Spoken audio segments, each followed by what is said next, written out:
BJP on field. Janasena party office open చేసి ready to fight అంటుంది. ఇప్పుడు సైకిల్ పార్టీ కూడా సై అంటుంది. గ్రేటర్లోని 3 కార్పొరేషన్ ఎన్నికలపై ఆ 3 పార్టీలు ఎవరికి వారుగా అస్త్రాలు సిద్ధం చేసుకుంటున్నారు. ఏపీలాగా ఇక్కడ కూడా కలిసి పోటీ చేస్తారా? గ్రేటర్లోనూ కూటమిగానే బరిలోకి దిగబోతున్నారా? టీడీపీ వ్యూహం వర్కౌట్ అయ్యేనా? జనసేనాని రూట్ ఎటు? పొత్తులపై బీజేపీ పాత మాటకే కట్టుబడి ఉంటుందా?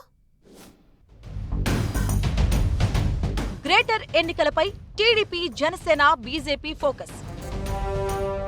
ఆల్రెడీ గ్రేటర్లో మిషన్ స్టార్ట్ చేసిన జనసేన, బీజేపీ.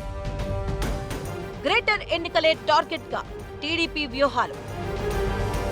కూటమిగా కలిసి పోటీ చేస్తారా? ఒంటరి పోరేనా? రాష్ట్ర విభజన తర్వాత తెలంగాణలో బలహీనపడిన టీడీపీని మళ్లీ గాడిలో పెట్టేందుకు ఆ పార్టీ జాతీయ అధ్యక్షుడు ఏపీ సీఎం చంద్రబాబు ఫోకస్ పెట్టినట్లుగా తెలుస్తోంది. తెలంగాణ టీడీపీ అధ్యక్షుడి నియామకంపై కూడా చంద్రబాబు ఓ నిర్ణయానికొచ్చారట. పార్టీ పోలిట్ బ్యూరో సభ్యుడిగా ఉన్న అరవింద్ కుమార్ గౌడ్ పేరే ప్రధానంగా వినిపిస్తుంది. ఇప్పటికే తెలంగాణ ముఖ్య నేతలతో టెలికాన్ఫరెన్స్ నిర్వహించిన చంద్రబాబు అభిప్రాయాలు సేకరించినట్లు ప్రచారం జరుగుతుంది. ఎక్కువ మంది నేతలు అరవింద్ కుమార్ గౌడ్ వైపే మొగ్గు చూపినట్లు చర్చ జరుగుతుంది.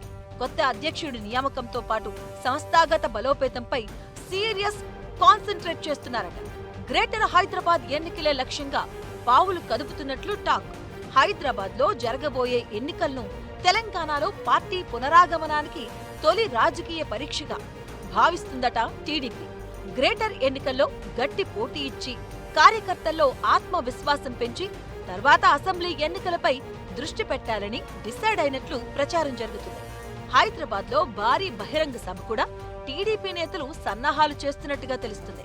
కొత్త అధ్యక్షుడి ప్రకటన తర్వాతే సభ తేదీని ఖరారు చేసే అవకాశాలు ఉన్నాయట. ఈ సభ ద్వారానే తెలంగాణలో పార్టీ కొత్త కార్యాచరణను ప్రకటిస్తారని అంటున్నారు. తెలంగాణ రాజకీయాల్లో కాంగ్రెస్, బీఆర్ఎస్, బీజేపీ మధ్య ప్రధాన పోటీ కనిపిస్తుంది.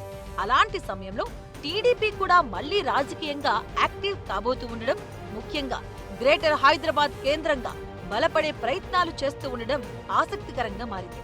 ఇదే సమయంలో తెలంగాణ రాజకీయాల్లో పట్టు సాధించేందుకు బీజేపీ కూడా సీరియస్ గా కసరత్తు చేస్తుంది.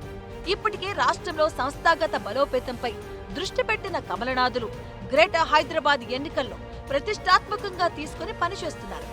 హైదరాబాద్, సైబరాబాద్, మల్కాజ్గిరి కార్పొరేషన్లపై బీజేపీ జెండా ఎగురవేయడమే లక్ష్యంగా బీజేపీ జాతీయ నేతలు వరుసగా తెలంగాణలో పర్యటిస్తున్నారు. BJP national president Nitin Nabin state route లో కూడా గ్రేటర్ ఎన్నికల ప్రస్తావన వచ్చినట్లుగా చెబుతున్నారు. కాంగ్రెస్ కు తామే ప్రత్యామ్నాయం అంటున్న బీజేపీ గ్రేటర్లో సత్తా చాటి అసెంబ్లీ ఎలక్షన్స్ లోనూ హవా చూపిస్తామంటుంది. మరోవైపు జనసేన పార్టీ కూడా తెలంగాణలో పార్టీ యాక్టివిటీస్ ని స్పీడప్ చేస్తుంది. ఇప్పటికే హైదరాబాద్ పార్టీ ఆఫీస్ ను ప్రారంభించిన పవన్ గ్రేటర్ ఎన్నికలపై ఫోకస్ పెట్టారు. ఈ లెక్కన బీజేపీ, జనసేన ఆల్రెడీ ఫీల్డ్ లో ఉన్నట్టే లెక్క. బీజేపీ ఒంటరిగానే పోటీ చేస్తామని ప్రకటించింది. పవన్ కళ్యాణ్ కూడా సింహం సింగిల్ గా వస్తుందని అర్థం వచ్చేలా కామెంట్స్ చేశారు. ఇప్పుడు టీడీపీ తెలంగాణ పొలిటికల్ పిక్చర్ లోకి ఎంట్రీ ఇస్తుంది. ఈ ముగ్గురు ఏపీలాగా ఇక్కడ కలిసి పోటీ చేస్తారా, లేక విడివిడిగా బరిలో ఉంటారా అనేది ఆ 3 పార్టీలకే ఇప్పటికైతే క్లారిటీ లేని అంశంగా ఉంది. అయితే పవన్ తో కలిసి పనిచేసేందుకు బీజేపీ సిద్ధంగా ఉన్నట్లుగా ఇన్సైడ్ టాక్ నడుస్తుంది. టీడీపీతో పొత్తు కోసం తెలంగాణ కమలనాథులు వెనుకడుగు వేస్తున్నట్లు ఎప్పటినుంచో ప్రచారం నడుస్తుంది. చంద్రబాబుతో పొత్తు పెట్టుకుంటే మళ్లీ సెంటిమెంట్ రాజుకుని తమకు ఎక్కడ డ్యామేజ్ చేస్తుందో అన్న డైలమాలో స్టేట్ బీజేపీ లీడర్లు ఉన్నారట. మరి జనసేన, బీజేపీ పొత్తు ఖాయమా? అలా అయితే టీడీపీది ఒంటరి పోరేనా, లేక 3 పార్టీలు కలిసి పోటీ చేస్తాయా అన్నది ఇప్పుడు పొలిటికల్ హాట్ టాపిక్ గా మారింది.